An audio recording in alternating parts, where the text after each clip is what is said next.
सुल्तान Salahuddin Ayyubi ने 1.5 माह पहले ही ये ऐलान करा दिया था कि कहरा के मुज़ाफ़ाती रेगिस्तान में मिस्र की फ़ौज घड़सवारी, शत्र सवारी और ऊँटों से तीर अंदाज़ी और बहुत से जंगी कमालात का मुज़ाहरा करेगी। सलाहुद्दीन अय्यूबी लोगों का इतना बड़ा हुजूम देखकर बहुत खुश था और उसने अली बिन सुफ़ियान से कहा कि अगर हुजूम 1 लाख हो जाए तो हमें 5000 सिपाही तो फ़ौज के लिए मिल ही जाएंगे। अली बिन सुफ़ियान ने अर्ज़ किया कि अमीर मोहतरम, मैं तमाशाइयों के हुजूम को किसी और नज़र से देख रहा हूँ। मेरे अंदाज़े के मुताबिक अगर तमाशाइयों की तादाद 1 लाख है तो इसमें 1000 जसूस लाजमी होंगे। हम मेले की मुनादी 1.5 माह से कर रहे हैं। 1.5 महीने में ये खबर यूरोप के हर घर तक पहुंच चुकी है और वहां से जसूस आ सकते हैं। मुझे यकीन की हद तक शक है कि तमाशाइयों के साथ सलीबियों के जसूस भी मेले में दाखिल हो चुके हैं। सुल्तान के हुक्म के मुताबिक हुकूमत के अफसरान और शहर के मुअज़्ज़िज़ीन के लिए अलहदा तौर पर शामियाने लगाए गए थे और उनके लिए बेहतरीन कुर्सियाँ रखी गई थी और फ़ौज के अफसरान को ये हदायत दी गई थी वो मुअज़्ज़िज़ीन के साथ घुल मिल जाएं ताकि उन्हें पता चले कि ये फ़ौज आपकी दुश्मन नहीं है बल्कि आपकी मुहाफ़िज़ है। फ़ौज के अफसरान में एक ख़ास अफसर ख़ादमुद्दीन अलबरक था। अली बिन सुफ़ियान के बाद ये दूसरा आदमी था जो सुल्तान अय्यूबी के खुफिया मंसूबों, ममलकत और फ़ौज के हर राज से वाकिफ़ था। उसका काम ही ऐसा था और उसका ओहदा सलार जितना था। जंग के मंसूबे और नक्शे उसी के पास होते थे। उसकी उम्र 40 साल के करीब थी। वो खूबसूरत अरब के मर्दाना हुस्न और जमाल का पैकर था। ख़ादमुद्दीन अलबरक के साथ एक बहुत ही हसीन और ख़ूबसूरत और जवान लड़की बैठी थी और उसके साथ वाली कुर्सी पर एक आदमी बैठा था जिसकी उम्र 60 साल से भी कुछ ज़्यादा थी। वो कोई अमीर कबीर लगता था।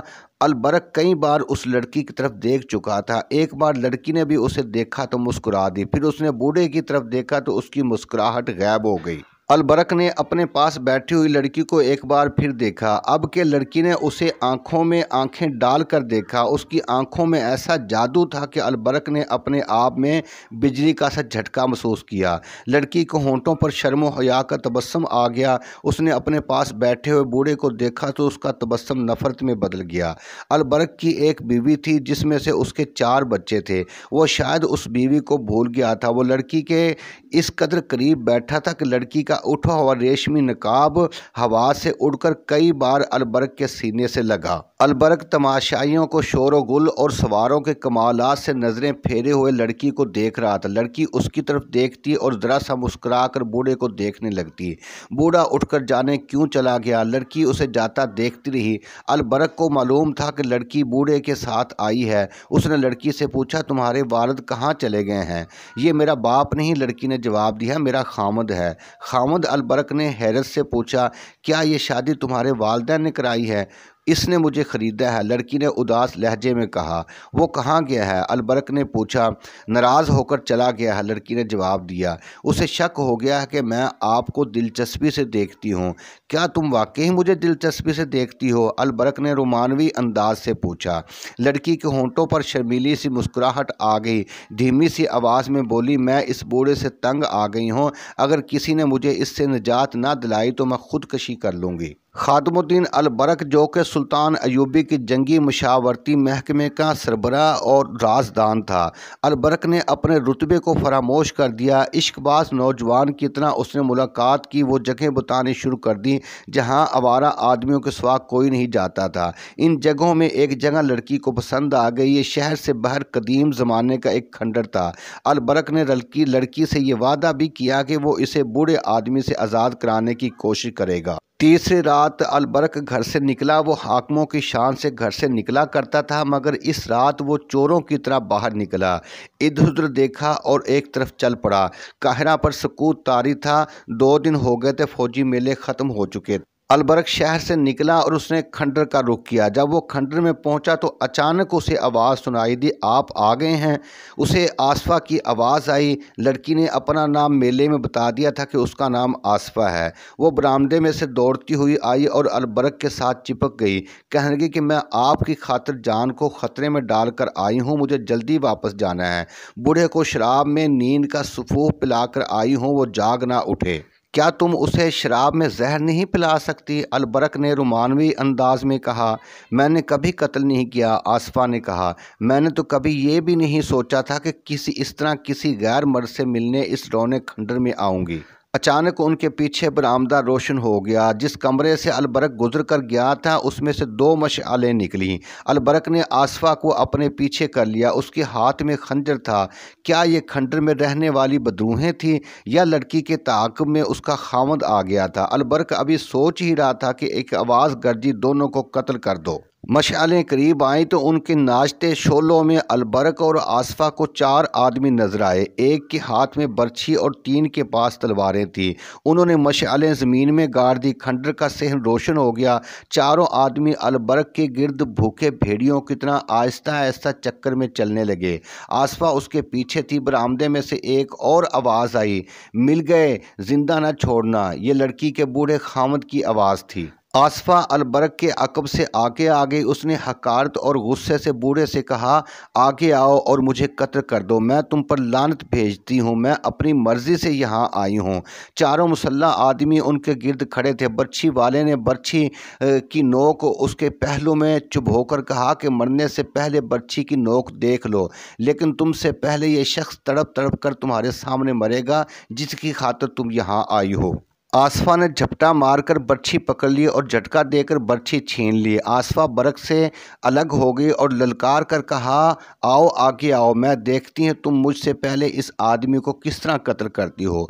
अलबरक खंजर आगे किए उसके सामने आ गया। लड़की ने बर्छी से उस पर वार किया जिससे उसने बर्छी छीनी थी।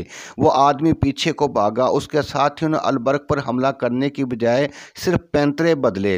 वो अलबरक को आसानी से कत्ल कर सकते थे मगर वो बढ़कर हमला नहीं कर रहे थे। आसफा की ललकार गरज रही थी। वो बढ़कर वार करती थी मगर वार खाली जाता था। अलबरक ने एक आदमी पर खंजर से हमला किया तो 2 आदमी उसके पीछे आए। आसफा एक ही जुस्त में उसके पीछे हो गई। उसके हाथ में लंबी बर्छी थी तो तलवार का मुकाबला कर सकती थी। खंजर तलवार के मुकाबले में कुछ भी नहीं था। बूढ़ा एक तरफ खड़ा अपने आदमियों को ललकार रहा था। थोड़ी सी देर उन्होंने अलबरक और आसफा पर हमले किए। आसफा उन पर टूट टूट कर पड़ती थी। अलबरक वार बचाता था और खंजर से वार करने की कोशिश करता था मगर अजीब अमर यह था कि लड़की के हमलों के बावजूद कोई जख्मी नहीं हुआ। बूढ़े के आदमियों ने भी तेग जनी के जोहर दिखाए मगर अलबरक और आसफा को खराश तक न आई। इतने में बूढ़े ने कहा, रुक जाओ, और लड़ाई बंद हो गई। मैं ऐसी बेवफा लड़की को घर में नहीं रखना चाहता। बूढ़े ने कहा, मुझे मालूम नहीं था कि ये इतनी दलेर और बहादुर है। अगर इसे मैं ज़बरदस्ती ले भी गया तो ये मुझे कत्ल कर देगी। मैं तुम्हें इसकी पूरी कीमत दूंगा। अलबरक ने कहा, कहो तुमने इसे कितने में ख़रीदा था? बूढ़ा हाथ बढ़ाकर आगे बढ़ा और अलबरक से हाथ मिलाकर बोला, मेरे पास दौलत की कमी नहीं, मैं ये लड़की तुम्हें बख्श देता हूँ। इसे तुम्हारे साथ इतनी मोहब्बत है कि तुम्हारी खातिर इतने सारे आदमियों के मुकाबले में आ गई है। मैं इसे इसलिए भी तुम्हारे हवाले करता हूँ कि ये जंगजू नस्ल की लड़की है। मैं ताजर और सौदागर हूँ। ये किसी तुम जैसे जंगजू के घर में अच्छी लगेगी। तीसरी वजह यह है कि तुम सुल्तान सलाहुद्दीन अयूबी की हुकूमत के हाकिम हो। मैं सुल्तान का वफादार और मुरीद हूँ। मैं तुम्हें नाराज़ नहीं करना चाहता। जाओ, मैंने इसे तलाक दी और इसे तुम पर हलाल कर दिया। अलबरक की हैरत की इंतहा ये थी कि उसे यकीन नहीं आ रहा था। वो इसे बूढ़े का फरेब समझ रहा था। उसे ये ख़तरा नज़र आ रहा था कि ये लोग रास्ते में घास लगाकर इन दोनों को कत्ल कर देंगे। आसफा के हाथ में बर्छी थी, वो अलबरक ने ले ली और कुछ देर बाद खंडर से निकले। वो दाएं बाएं आगे पीछे देखते हुए तेज़ तेज़ चलने लगे। अलबरक जब आसफा को साथ लेकर घर में दाखिल हुआ तो सब सोए हुए थे। सुबह उसकी बीवी ने अपने खामद के पलंग पर इतनी हसीन लड़की देखी तो उसे ज़र्रा भर महसूस न हुआ कि उसका सुहाग उजड़ गया है, बल्कि वो खुश हुई उसके इतने अच्छे खामद को इतनी खूबसूरत लड़की मिल गई है। उसके आ जाने से वो कुछ फराय से सबकदोश हो गई थी। अलबरक की हैसियत ऐसी थी कि वो ऐसी एक और बीवी या दाश्ता रख सकता था। जिस रोज़ सुल्तान अयूबी ने अलबरक और अली बिन सफियान को हुक्म दिया कि वो फौज में बढ़ते हुए जराइम की वजूहात मालूम करें, उससे अगली ही रात शहर के एक बहुत बड़े किला नुमा मकान के एक कमरे में 10-12 आदमी बैठे शराब पी रहे थे। बूढ़े ने कहा कि मैं कामयाबी इसे कहूँगा जब कोई सलार या नायब सलार सलाहुद्दीन अयूबी को कत्ल करेगा। एक और ने कहा अगर अली बिन सफियान को ख़त्म कर दिया जाए तो अयूबी अंधा और बहरा हो जाएगा, कुछ नहीं कर सकेगा। नाजरीन, ये लड़की कौन थी और इसने क्या कारनामा अंजाम दिया और अलबरक के साथ क्या वाक़या पेश आया, अगली वीडियो में अर्ज़ किया जाएगा। अगर वीडियो अच्छी लगे तो हमारे चैनल हौज़ कौसर को ज़रूर सब्सक्राइब करें, बेल को भी प्रेस करें। अल्लाह हाफिज़।